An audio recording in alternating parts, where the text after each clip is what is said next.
9 o verse number 10. Doon po tayo magtatapos. Ano po? Oh. Okay, nandyan na po ba kayo? Amen. Yan. Can you shout amen mga kapatid ko? Nandyan na kayo? Yan. Alright. So verse number 1, in the second year of Darius the king, in the 6th month, in the first day of the month, came the word of the Lord by Haggai, the prophet, unto Zerubbabel, the son of Shealtiel, governor of Judah, and to Joshua, the son of Josedek, the high priest, saying, Thus speaketh the Lord of hosts, saying, These people say, The time is not come, the time that the Lord's house should be built. Then came the word of the Lord by Haggai, the prophet, saying, Is it time for you, O ye, to dwell in your sealed houses, and his house lie waste? Now wherefore, thus saith the Lord of hosts, Consider your ways.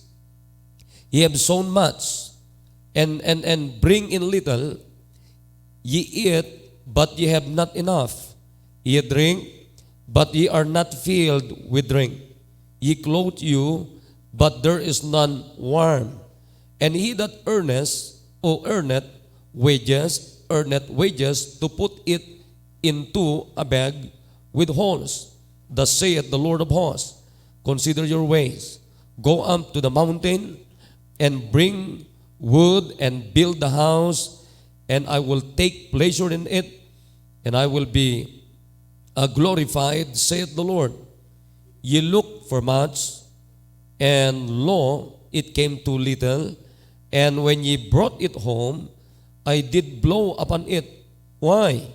Saith the Lord of hosts, because of mine house that is waste, and ye run every man unto his own house. So tayo po'y manalangin. Dakilang Diyos, marami pong salamat sa umaga pong ito. Panginoon, kami po'y nakikiusap. Una, hindi po hadlang yung Facebook, Panginoon, sapagkat may nakikinig po through Facebook. Dalangin ko po na ang Holy Spirit na nasa kanila, nasa amin po na nandito, Panginoon, ay the same Holy Spirit of God.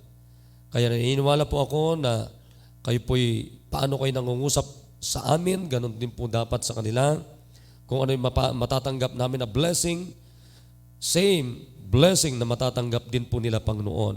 Kaya ako'y nakikiusap na pare-parehas niyo po kaming bigyan ng teachable hearts, humble hearts, O God, at makita po namin yung dapat namin makita, at matanggap namin yung dapat namin matanggap ngayon pong umaga.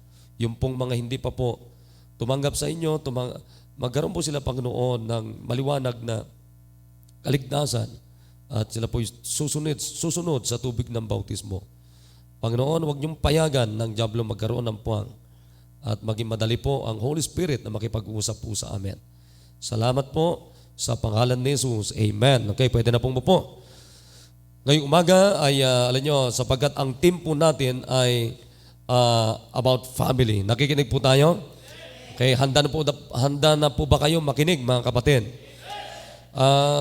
Dito, sino nakaupo dyan, Brad Tom? Sa pangatlong pew? Wala naman. Diba? Kung wala, paupuin na lang yan. Paupuan na lang yan. Wala naman nakaupo. Okay? Akala ko may nagbabiolin dyan. Sinong nagbabiolin dyan? Sino nakaupo dyan? Hindi, paupuin na lang dyan. Paupuan na lang yan. Yan, para hindi pangit eh. Pangit na bakante. Ano? Samantalang kayo, diyan kayo sa may wag po kayo magtago sa poste. Ano? Wag kayo magtatago sa poste. Please. Pwede ba? Wag kayo magtago sa poste. Baka may mga nakatago sa poste. Dapat nakano tayo. Yan, dito, tatlo dito, apat dito sa unahan. Yan, apat dito. Okay, so dito na po tayo. A few minutes, tayo po yung magkakasama. Ngayon pong umaga, ang pag-uusapan natin ay the home and the house of God. Okay? Okay ba kayo, mga kapatid? Parang walang taong dito sa auditorium. Napakarami naman eh. Ang pag-uusapan natin ay the home and the house of God. Palagay ko, huwag niyong pagtatabihin yan, delegado yan. Mas magulo pa sa impyerno yan pag nagtabi-tabi yung mga yan. Alright, nandiyan narinig niyo po yung tema ng ating pag-uusapan ngayong umaga? Narinig niyo po ba, mga kapatid? Okay, pag-uusapan natin the home and the house of God. The family and the house of God. Yan o, pag-uusapan natin ngayong umaga. Ngayon, ay kung ating babalikan yung pong mga nabasa natin na talata, ay makikita na po natin dito, mga kapatid, na ito pong si Haggai ay siya po'y nag-serve as a prophet to Judah about 520 BC after the return of the people of God from exile. Kaya ko po sinasabi ito para maunawaan po natin ano pong background, yung pong mga book o yung nilalaman ng book o yung mga talata na ating pong mga binasa. Para magkaroon po tayo ng kaisipan mula po doon. Now, the people of Judah sa panahon po na ito had been exiled to Babylon in 586 BC. And Jerusalem and the temple of God had been destroyed. So, nasira po yun, mga kapatid. Sinira po ng mga Babylonians yung pong Jerusalem at kasama na rin po yung pong templo, mga kapatid, na itinayo nung panahon po ni David, panahon po nila King Solomon. Subalit ito po'y nasira under Cyrus, king of Persia. The Jews were, ang kagandahan naman ito, the Jews were allowed them to return to Judah and build the temple. Yun naman po ang maganda rito. So, inalaw na po sila, pinayagan na po sila, pinahintulutan na po sila na bumalik from Babylon back to Jerusalem upang itayo uli yung templo na sinira o nasira doon po sa Jerusalem. Now, isa pa, mga kapatid, the people of Judah, o the people, bumalik na po sila. Bumalik na po sila. Ulitin ko sa inyo, ang kinakausap po ng Diyos dito is Israel, the people of God, the chosen people of God. Tandaan niyo po, mga kapatid, they are the chosen people of God during the Old Testament, pero sa panahon po natin, kung tinanggap po natin si Kristo, tayo naman po ay kasama doon sa people of God.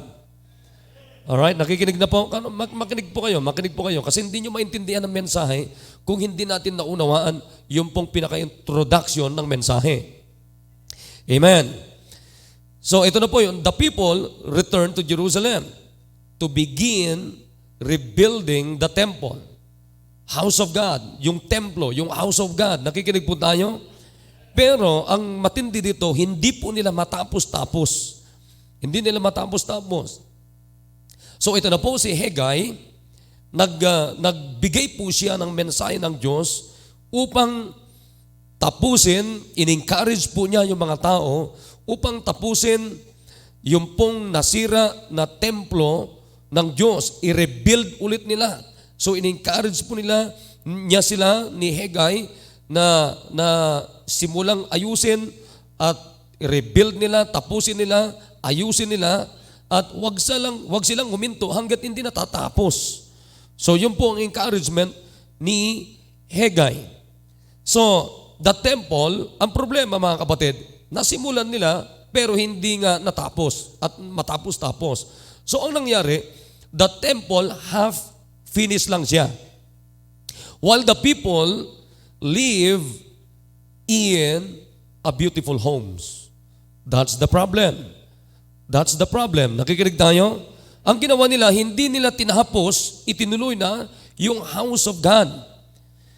Yun ho ang nangyari, mga kapatid. Yung house of God, yung templo, alam niyo po, mamaya sasabihin ko po, ano po, gaano kahalaga sa mga tao ng Diyos, yung pong house of God.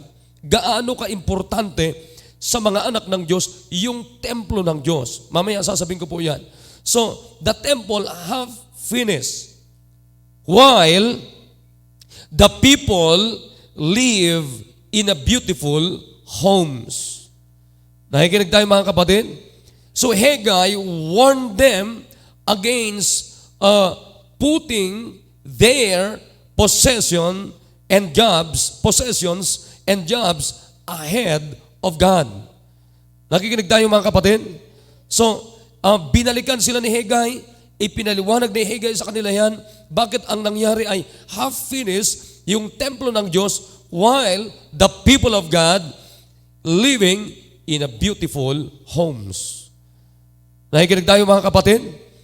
So, kaya ang pag-uusapan natin bilang mga anak ng Diyos, bilang mga Kristiyano, bilang mga believers, bilang mga nagsasabing tumanggap kay Kristo bilang Diyos at sariling tagapagligtas, pag-uusapan natin ngayon, the home and the house of God.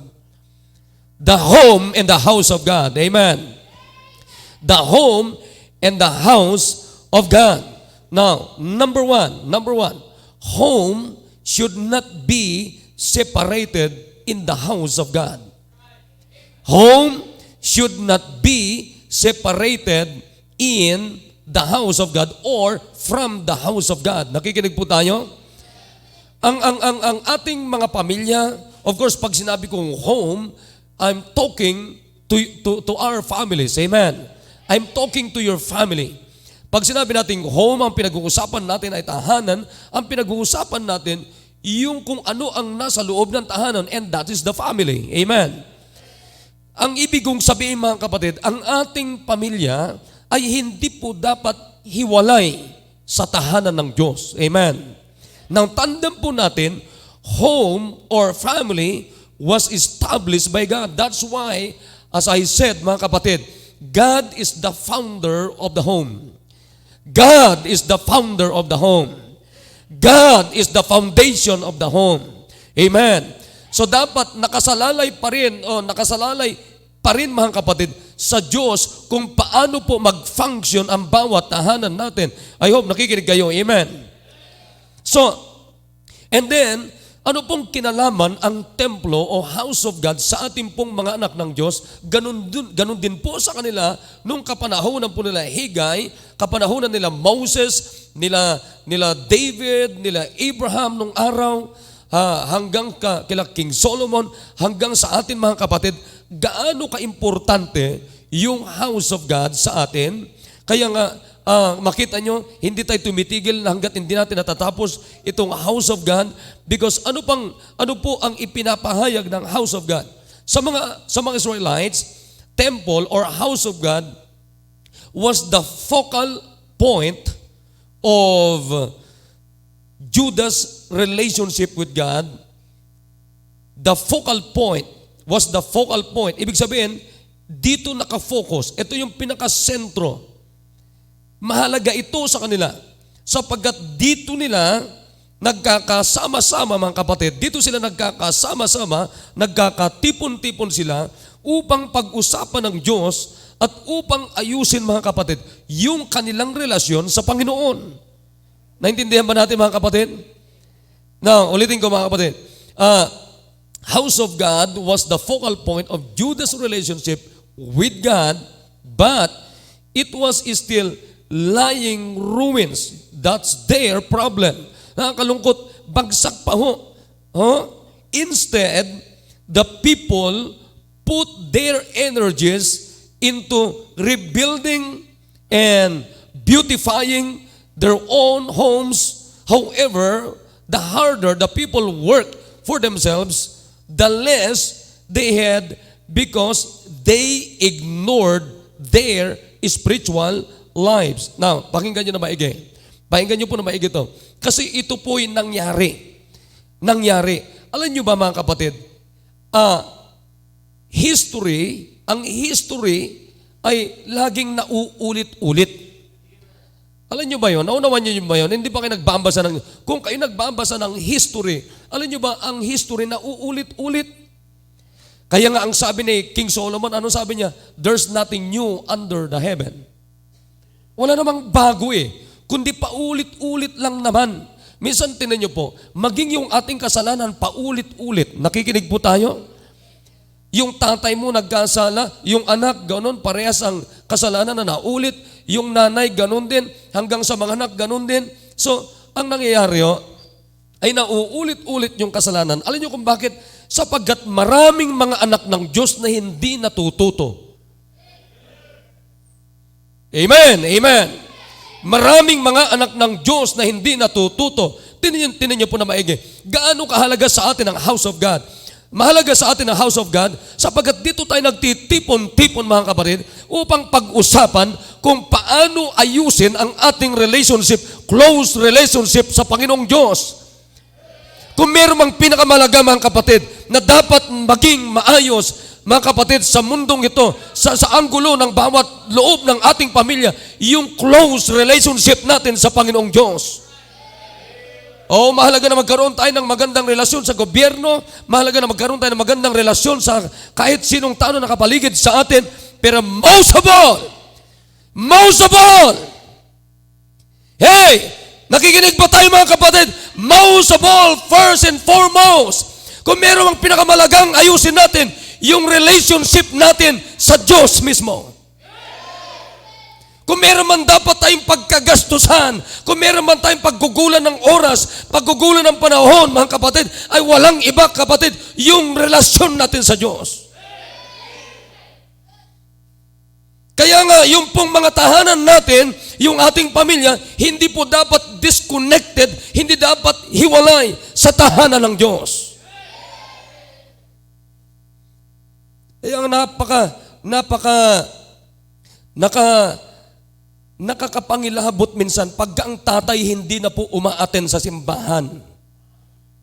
Nakakatakot sa isang pamilya pagka ang nanay at ang bawat miyembro ng inyong pamilya na nagsasabing tumanggap kay Kristo pero wala na kayong connection sa Panginoon. Sasabihin ko sa inyo, mga kapatid, pakinggan nyo, anumang ganda ng tahanan ninyo, pag wala kayong magandang relasyon sa Panginoong Diyos, walang kwenta ang ganda ng tahanan ninyo. I tell you mga kapatid, hindi ako nanghuhula sa sinasabi ko. Nangyari po sa kanila. Tingnan niyo po, puntaan po natin dito. Kaya, yung nangyari sa kanila, the same. It will surely happen to us. Tingnan niyo mga kapatid, if we put God first, He will provide for our deepest needs. Yan ang paniwala ko sa inyo mga kapatid.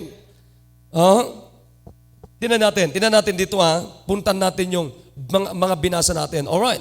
Ang sabi ni Haggai sa kanila, sabi ng Bible dito, then came the word of the Lord. Kasi, na sila pinayagan naman na silang bumalik from captivity.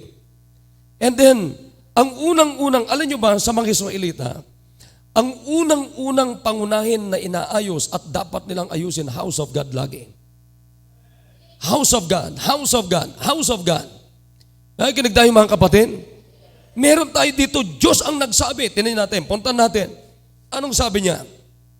Then came the word of the Lord by Haggai, the prophet, saying, nakuha niyo mga kapatid? Sinong kinausap ng Diyos? Prophet. Para kausapin ang mga anak ng Diyos. Muna, sino muna ang kinakausap ng Panginoon? Kanino muna binibigyan ng Diyos yung kanyang salita? Is it directly to the Israelites, to Judah, or sa propeta muna? Prophet muna. Si Haggai. So, ang sabi ni Haggai sa kanila, sabi niya, is it time for you, O ye, to dwell in your sealed houses, and this house lie waste? Alam mo yun ang tanong niya Sabi niya, panahon na ba? Napapanahon na ba? Ito na ba yung mga panahon na kayo'y nakatira sa magagandang tahanan ninyo, pero ang tahanan ng Diyos ay nananatiling hindi tapos?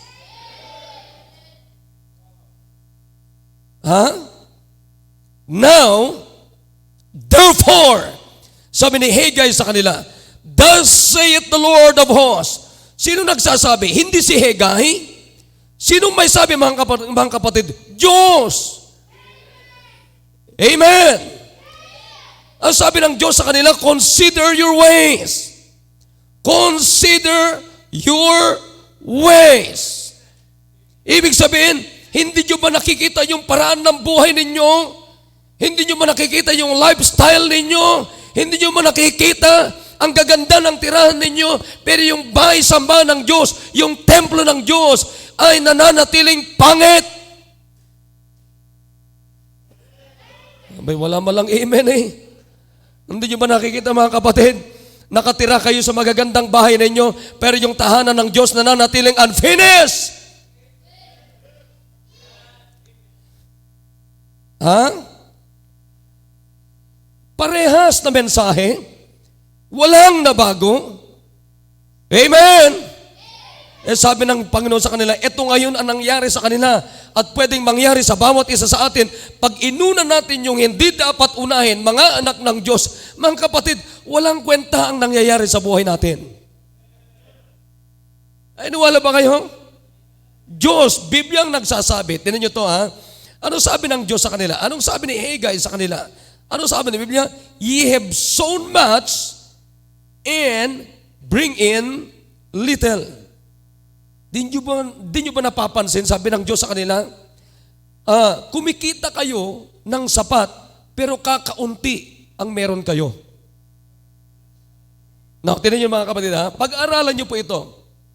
Pag-aralan nyo to. Pag alam kung totoong anak ka ng Diyos, sino dapat ang uunahin mo? Diyos. Amen. Kung anak ka ng Diyos, mga kapatid, sinong pangunahin lagi? Diyos. That's why sabi ng Diyos, seek ye first the kingdom of God. Amen. Seek ye first the kingdom of God and His righteousness, and all these things shall be added unto you. Yan dapat ang kaisipan at buhay at takbo ng buhay ng isang anak ng Diyos. Nakikinig tayo? God first. God first. God first. Tingnan nyo na maigi. Ano sabi niya? Ang gaganda na ng mga bahay ninyo. Kumpleto na. Lahat. Pero tingnan nyo yung tahanan ng Diyos na nanatiling hindi tapos. Tapos, tingnan nyo, hindi nyo ba napapansin? Yung curse ng Diyos sa inyo, sabi ni Haggai sa kanila, kumikita kayo ng sapat pero kulang. Naranasan nyo na ba yung mga kapatid? Bakit kaya pagtanggap mo ng sweldo mo, pagkatapos mo tanggapin ang sweldo mo, parang hinipan ng hangin, wala na. Naranasan ba natin yan mga kapatid? Di ba, umikot ka lang sa Chongsan, sabi ng Chongsan sa'yo, wala na. May kakambal pa yung Chongsan. Anong kakambal mga kapatid? SM. Ha? Pumunta ka ng SM mga kapatid, another blow. Na, tinan nyo. Alam nyo ba mga kapatid, ito nakakatakot dyan. Pagka ang Diyos ang nag-blow, ano sa Tagalog yung i-blow mo na ganyan? Ihipan. Pagka ni Apo Diyos, sa Ilocano ba, no ni Apo Diyos ng puyot, dijay, kwartam, lilipat yan. Itutuloy natin na, isa-isa lang natin ito. Kasi gusto kong ilagay sa totoong kalagayan natin mga kapatid, sapagkat history, may history repetition. Ang history mga kapatid na uulit-ulit lang. Meaning, yung kasalanan nila pwede nating maging kasalanan.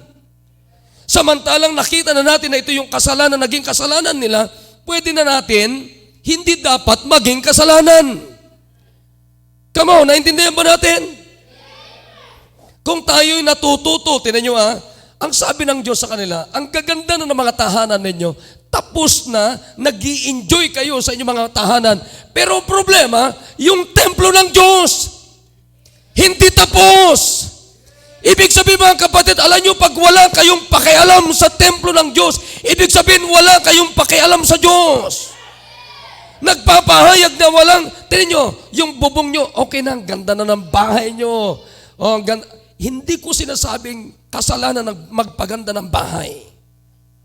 Hindi ko sinasabing kasalanan ang merong nakatira sa magandang bahay. Hindi ko sinasabi yan. Walang sinasabi rin ng Biblia dyan. Pero ang sinasabi ng Biblia at ang sinasabi ko, pag inuna nyo yung hindi dapat unahin at hinuli nyo yung dapat unahin kapatid, na alam ng Diyos na siya dapat ang uunahin mo, yan huy matinding kasalanan sa Diyos. At sasabihin ko sa inyo, kahit na anong gawin ninyo isang araw, lahat yan ay empty. Mapupunta lamang sa walang kabuluhan. O, tinan nyo, bigyan ko kayo ng isang halimbawa. Halimbawa, itutuloy yung project dito sa tag dyan, airstrip. Kung itutuloy yan, sabi ni Brad, masasagasaan yung bahay niya. Kung ginastusan niya yan ng 10 million at dadaan si Mr. Airport, mga kapatid, naku po, palagay nyo kaya, ibabalik yan, Brad Tom? Wala yan. Parang hangin lang na, gusto nyo ba na ganyan ang blessing ninyo? Pinagpapagalan nyo, mga kapatid, na parang hinihipa lang ng hangin. Oo, baka sinasabi nyo, gumagawa ko ng istorya. Puntan natin ito. Sabi ni Biblia, ye have sown much and bring in little. Ang dadami ng mga kinikita nyo, lalaki ng mga sweldo nyo, pero pag uwi ninyo sa bahay ninyo, kakaunti ang naiuuwi. Sabi ni Biblia, ye eat, kumakain kayo, but ye have not enough. Amen. Kumakain din kayo pero hindi sapat. Ye drink, umiinom kayo, but ye are not filled with drink.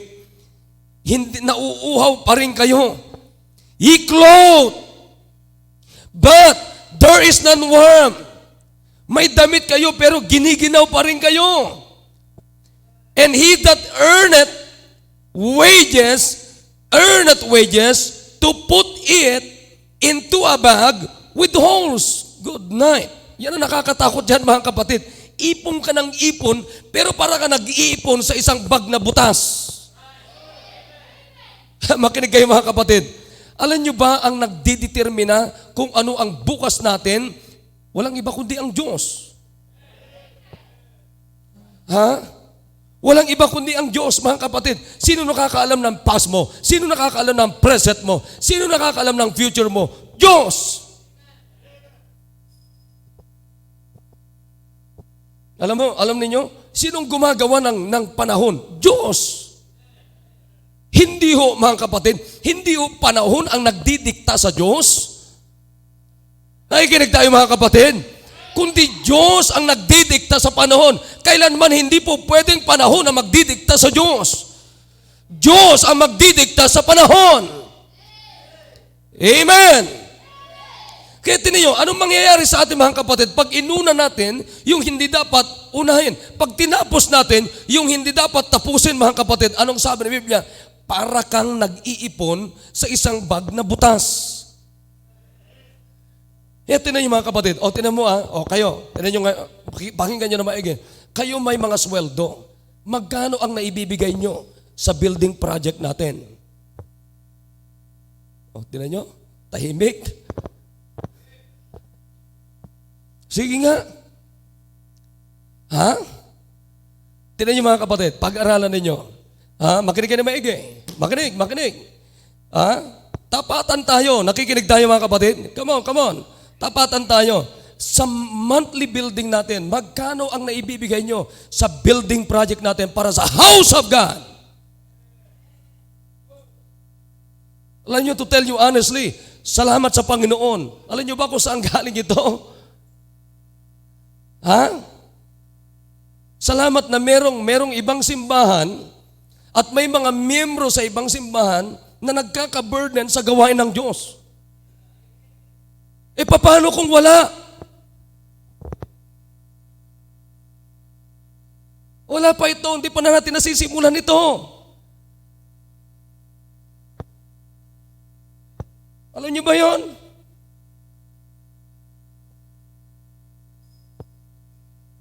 Kaya nakakalungkot, sabi ng Biblia, mga kapatid. Kaya hindi tayo umaasenso, mga kapatid. Ang pag-asenso ay nagsisimula sa relasyon natin sa Panginoon. Hey, makinig kayo na maigi. Ang pag-asenso ng buhay, hindi yung nagsisimula sa pera. Ulitin ko sinasabi ko sa inyo. Hey, ang pag-asenso ng totoong yung anak ng Diyos, mga kapatid, hindi nag-uumpisa kung gaano kalaki ang sweldo mo. Nag-uumpisa yan sa personal, close relationship natin sa Panginoong Hesukristo. Kaya makita nyo, minsan laki-laki ng pera nyo, pero hindi nyo naalala ang building project. Come on, amen! Di ba laki-laki ng pera nyo, pero magkanong commitment ninyo sa building project? Kaya tinan nyo, ilang taon na yung ating house of God, hanggang ngayon nananatiling hindi patapos.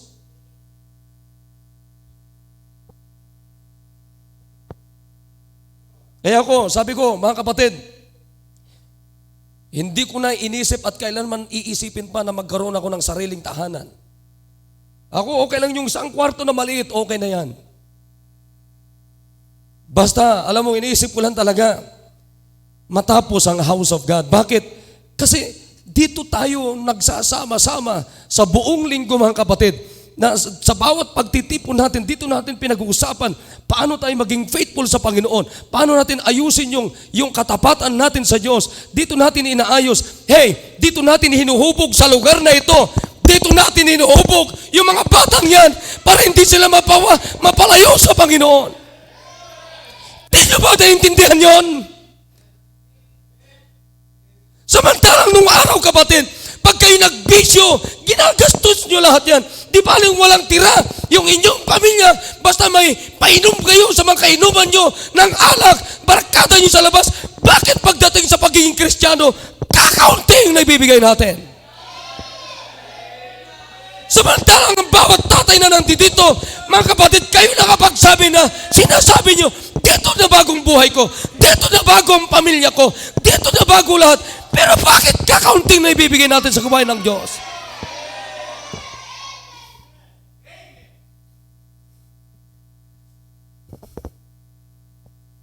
Di po ba? Kumbinsido kayo na dito kayo nakakilala sa totoong Diyos, pero bakit kakaunti ang investment natin?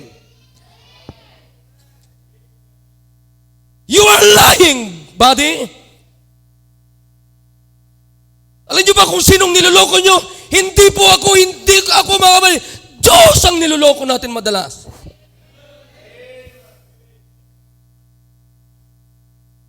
Sasabihin nyo, salamat sa Panginoon na mayroong PMABC. Dito ako inaabot ng Ebanghelyo. Ngayon hindi na ako pupunta ng impyerno at ako'y pupunta ng langit. But where is your investment? You're a liar.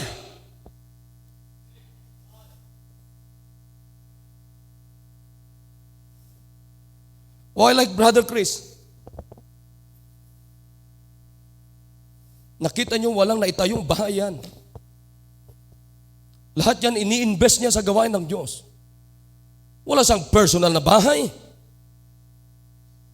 Namatay siya na walang naitayong bahay niya. Pero alam niyo yan, may record tayo dyan. Nilagay lahat sa gawain ng Diyos. Ay sa mga kapatid, marami mga matatagal ng miyembro dito, hindi kayo pinagpapala ng Diyos. Hindi ko naman nila lahat. At marami din dito mga miyembro matatagal na pinagpala kayo ng Panginoon. Bakit? He knows your testimony. Alam mo yung tiles natin na yan? Minsan isang tao lang nagbibigay dyan.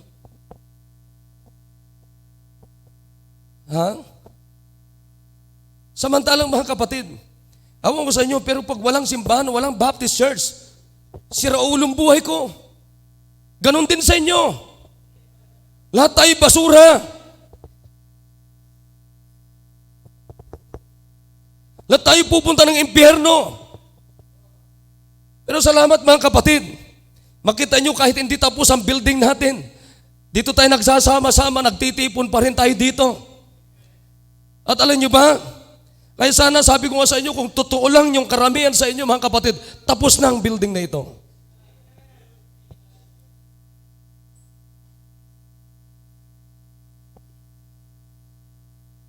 Alam ng Panginoon yan. Ako, pag may mga personal gift ako, alam na ng mga secretaries yan. Inimin ko nga na tubig dyan, hindi ko magawa-gawa. Bumili ng Skyflex dyan minsan mga kapatid. Sabi ko, nanghihinayang ako. Sabi ko, ibili ko na lang yan ng semento.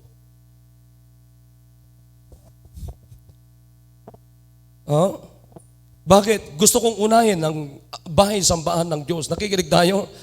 Kasi gusto ko pag pumunta kayo dito, nakaupo kayo na maayos, gusto ko pagdalhin natin ng mga anak natin. Tingnan niyo po, meron tayong additional na 2 rooms doon sa baba.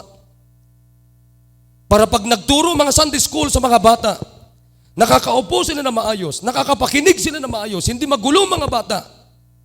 At least yung mga Sunday school teachers natin, komportable naman sila magturo sa mga bata. Bakit? Paggang mga bata naturuan, hindi yan naturuan na maayos patungkol sa Diyos. Hey, isang araw yung mga batang yan, sila ang sisira ng bansang ito. Sila ang magmumura sa gawain ng Diyos. Sila mga kapatid ang papaslang sa ministeryo ng Panginoon.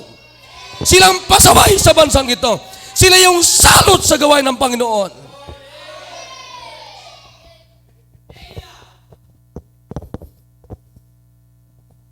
Hindi natin nakikita yan. Kaya nang sinabi ni Haggai sa kanila, the same happened to us. Sila inignore nila. Alam mo, nakampante na sila. Oh, ang ganda ng bahay ko, may bubong na. Oh, may kisame na. Oh, ayos na. Pero ang tanong ko sa iyo, alright, nakatira ikaw sa magandang bahay, pero ano ang investment mo sa gawain ng Diyos?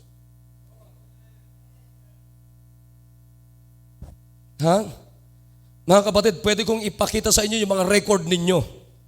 May mga records tayo dito. Nakikinig tayo? Hindi malang yung offering ng iba sa inyo na alam ko naman na may mga sweldo kayo. Pero mga kapatid, nakakahiya sa Diyos ni makabili ng tiles. Ang offering nyo hindi makabili.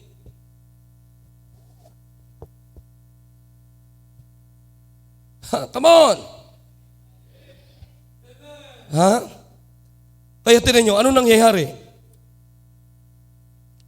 Kung ihuhuli natin, i-ignore natin ang Diyos, mga kapatid, at uunahin natin yung pangsarili natin, sasabihin ko sa inyo, anong sabi ng Diyos?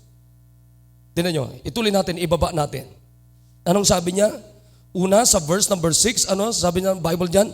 Para kang nag-iipon sa isang butas na bag. Nakikinig tayo? And sabi ng Bible dyan, and the Lord saith of hosts. Inulit na naman ng Panginoon. Ano sabi niya? Consider your ways. Come on, amen. Mga kapatid, mag-amen tayo. Tayo ang kinakausap ng Diyos. Bawat isa sa atin, personal na kinakausap tayo ng Diyos ngayon. Huwag niyong sasabihin na yung katabi mo ang kinakausap ng Diyos. Yung katabi mo, sa Kanya ang mensaheng ito, sa iyo ang mensaheng ito. This is personal. This is for individual. Kasi yung ugali natin mga kapatid ay laging unang sarili natin. Unang sarili natin. Pero pag inuna natin ang Diyos, even our deepest needs, God will provide. Tignan niyo, ano sabi ng Diyos? Consider your ways. What is your ways? It really a waste. Naman niyo? Ulitin ko po. Karamihan na waste natin is waste talaga. Nakuha niyo? Karamihan na pamamaraan natin mga kapatid ay nalulustay tayo. It's a waste. Then sabi ng Diyos, ano sabi niya? Go up to the mountain and bring wood and build the house and I will take pleasure in it and I will be glorified, saith the Lord. Ano yung mountain na tinutukoy ng Diyos? Yung house of God. Amen? Ano sabi niyang, anong utos ng Diyos? Go up to the mountain and bring wood and build the house and I will take pleasure in it. Kaya tinan niyo mga kapatid, anong uunahin natin? Yung house of God. Pag iuunahin natin na tapusin yung house of God, anong sabi ng Diyos? I will be glorified. Masaya ang Diyos. Natutuwa ang Diyos. Anong sabi niya mga kapatid?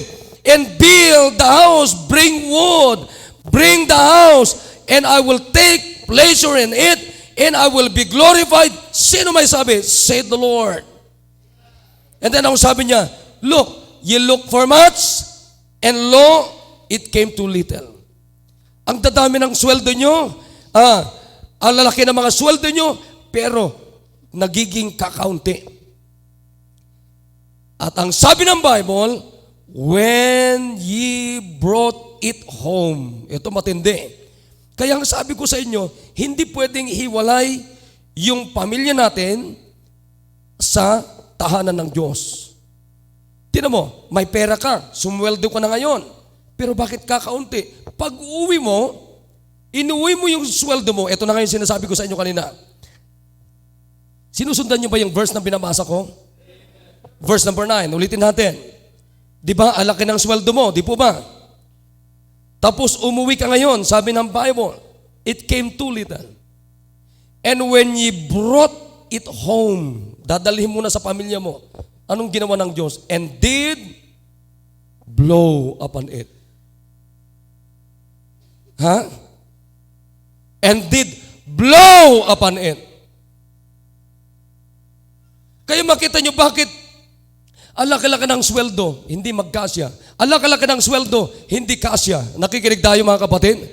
Bakit? Parang hinihipan. Ha? Ang problema, naging negative ka pa. Kaya, alam nyo, aralin nyo na maigi. Pag kayo nagkanda-kanda utang tapos hanggang sa negative ka pa, mga kapatid, balikan nyo ang Diyos. Balikan ninyo yung personal fellowship ninyo at relationship ninyo sa Diyos. Hindi po pwedeng walang kinalaman doon. Sapagkat ang sabi ko sa inyo, ang pag-asenso ay hindi po yung laki ng sweldo, kundi ang pag-asenso ay nagsisimula sa relasyon natin sa Diyos. Alam mo sabi ng Panginoon, makinig kayo.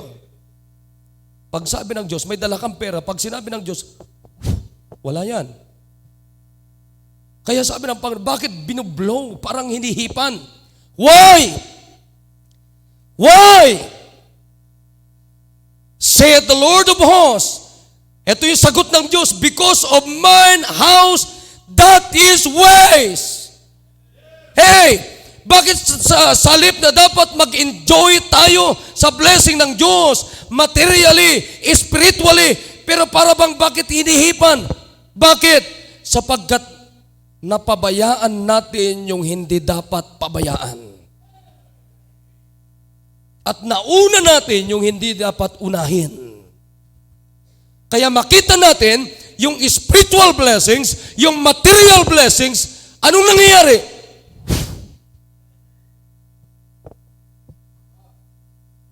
Come on. I hope nakukuha niyo mga kapatid. Ang problema mga kapatid, nasa kamay mo na yung spiritual blessing, yung mga spiritual blessings, yung material blessings, pero mga kapatid, pag uwi mo, anong ginawa ng Diyos?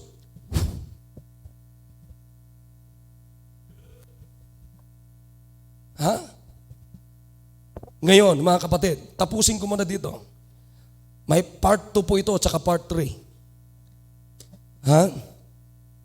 Kasi nakita ko sa totoong nangyayaring pangkasalukuyan, mga kapatid, na buhay natin dito sa simbahang ito.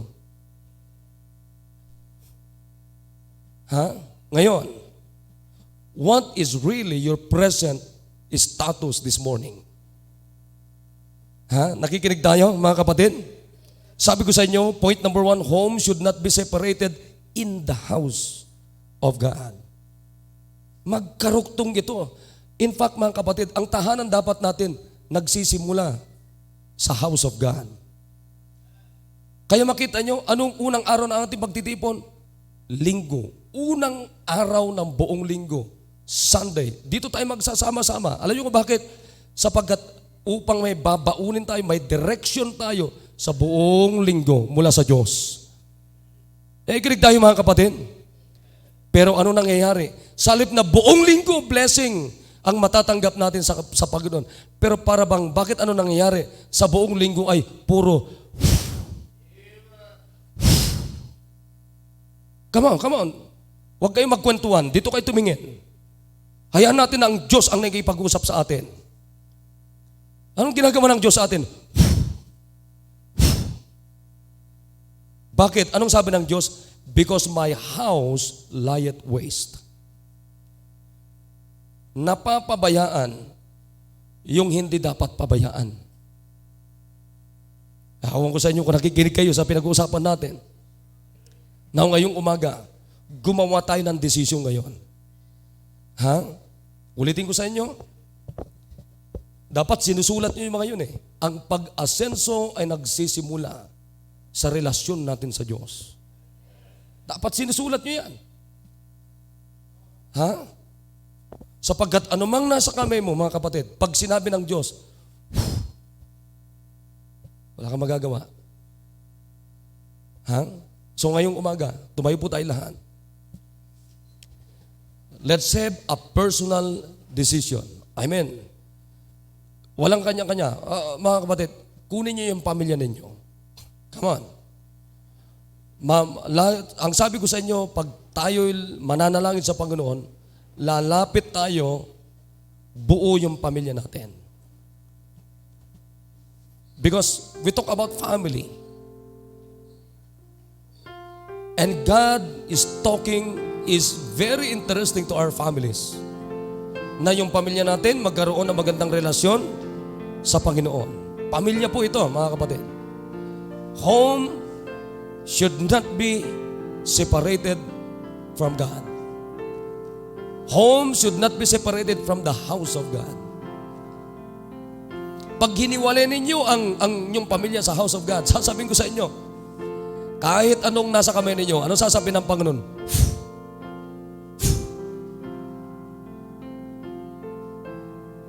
Isang blow lang ng Diyos, isang ihip lang ng Diyos yan, wala na. Ha? Kaya tatay, maganda yung narinig ng pamilya ninyo ang panalangin nyo ngayong umaga. Come on. Maganda yung tatay na nanalangin. Alam nyo, maganda yung ugaliin nyo, akbay-akbay kayo, mananalangin kayo sa Panginoon. Let's make a firm decision this morning. Sabi natin, Panginoon, ayaw namin na ibublo mo yung blessing na binibigay mo sa amin na dapat namin i-enjoy mula sa inyo. We're supposed to enjoy God's blessings. But why God blow those blessings? No waste. Bakit? Kasi mali yung paraan natin, sistema natin. Unahin natin ang Diyos.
Dakilang Diyos na mapagpalat, makapangyarihan po sa lahat. O Diyos, salamat po sa ginawa niyo po sa amin ngayong pong umaga.